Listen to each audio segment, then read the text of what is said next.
syempre pa, kulitan na naman kami sa rooftop. Ganyan ang aming schedule sa umaga. Pagkaalis ng amo namin, dito kami sa rooftop at sila ay kumakain ng yung pinaka damo na paborito nila kainin, yung lemongrass. So yan, nakita niyo na yung mga halaman ko, naglalaki na guys. So, excited na ako magpabunga niyan. So fast forward muna tayo. After ko maglinis ay nagpunta ako sa palengke kasi bibili ako ng mga kailangan ko. So dito nakita ako ng murang longgan. So $10 lang yung tatlong kati. So napakamura niya, 70. So 70 pesos yan na yung nabili ko guys. So napakarami. So sawa-sawa na kami ng alaga ko dyan. So mahilig kami ng alaga ko sa ganyang prutas guys. And then after nito ay pumunta ako sa bilihan ng karne. Kasi yung lulutuin ko spaghetti lang naman. So nagpagiling ako dyan. $20 lang. Tapos dito sa kabila nakita ako ng mga iba pang mga prutas katulad nito durian. Kaso wala naman yung amo ko. So yung amo kong babae mahilig siya sa ganyan, durian. So ang status nga pala ng amo kong babae is salamat sa Diyos at siya ay nakakaupo, nakakatayo na. Then tinetherapy na rin siya. So maganda ang improvement. May progress yung kanyang paggaling. So siguro after mga ilang weeks is uwi na siya ng bahay. So kaya talaga dapat tayo guys, ingatan natin yung kalusugan natin lalo na dyan sa Pilipinas kasi di ba napakainit. So kung tayo ay may mga na-encounter na high blood pressure tayo is i-check natin yung ating kalusugan kung kailangan na tayong mag-maintenance lalo na kung nasa mga 40 plus na kayo. So ito nga pala yung mga tinda dito, yung pakita ko sa inyo yung mga dried foods, yung mga dried na fish. Yan, salted fish yan guys. Nilalagay nila yan sa gulay.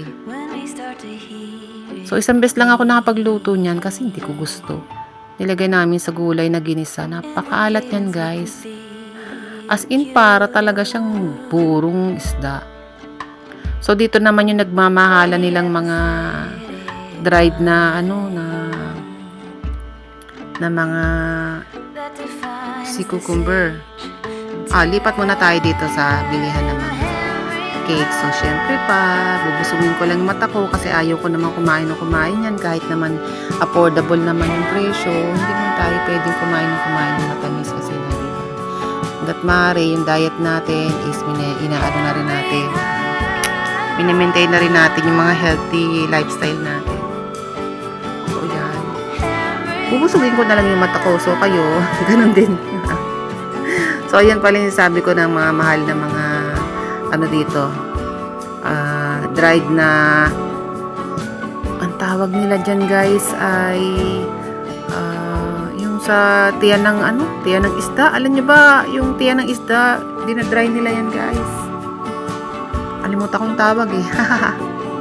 So dito naman yung bilihan ng mga nagmumurahan din prutas. So dito talaga guys, kung kaya nyong kumain ng prutas, gulay na lang, iwasan nyo dito yung matataba.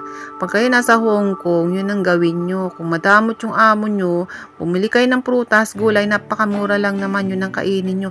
Huwag kayong kumain ng mga noodles, yung magtitipid tayo dito guys kasi sa marami dito nagkakaroon ng sakit sa tiyan katulad ng mga cancer sa colon.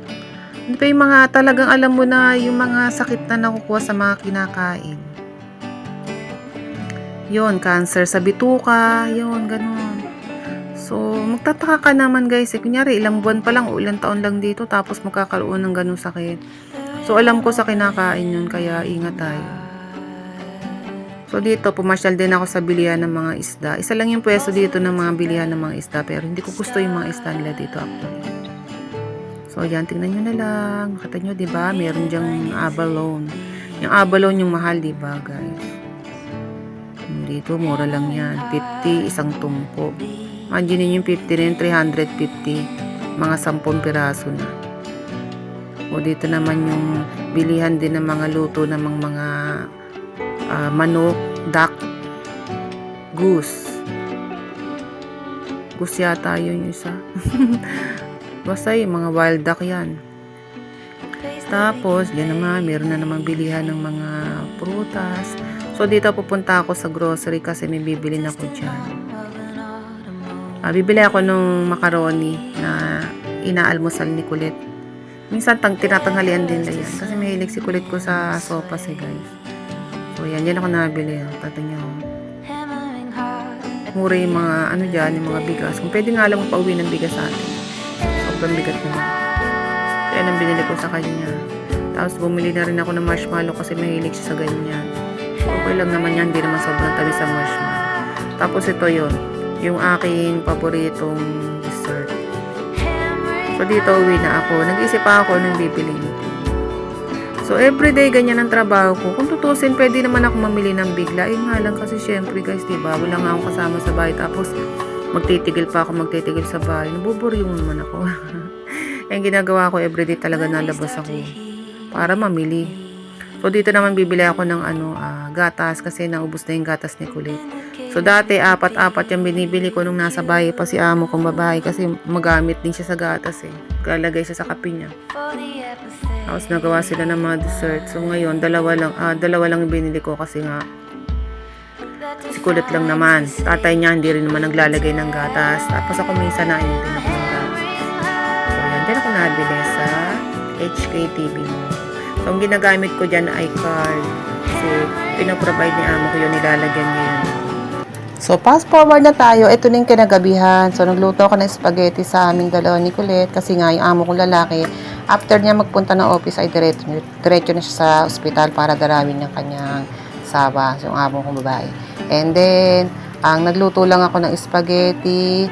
Tapos, nag-bake ako ng salmon fish. At nag-bake din ako ng spinach na mayroong gatas at keso sa ibabaw. So, yun lang ang aking ginawa for today. So, yun lang na-share ko lang sa inyo yung aking activity everyday dito. Guys, mula nung ako ay naging mag-isa na sa araw-araw at yung kami na lang ng bata ang nakain sa gabi. So, yun lang guys. I hope naintindihan nyo yung aking video. Salamat sa panonood. At least nabili kayo. Siyempre, kailangan naman nating mag-relax. Huwag na yung puro toxic yung papanoodin natin. So, ito naman, inspiring video rin naman. So, hanggang dito na lang, guys. Salamat sa panonood. Ingat kayo lahat sa Pilipinas. God bless. Bye-bye.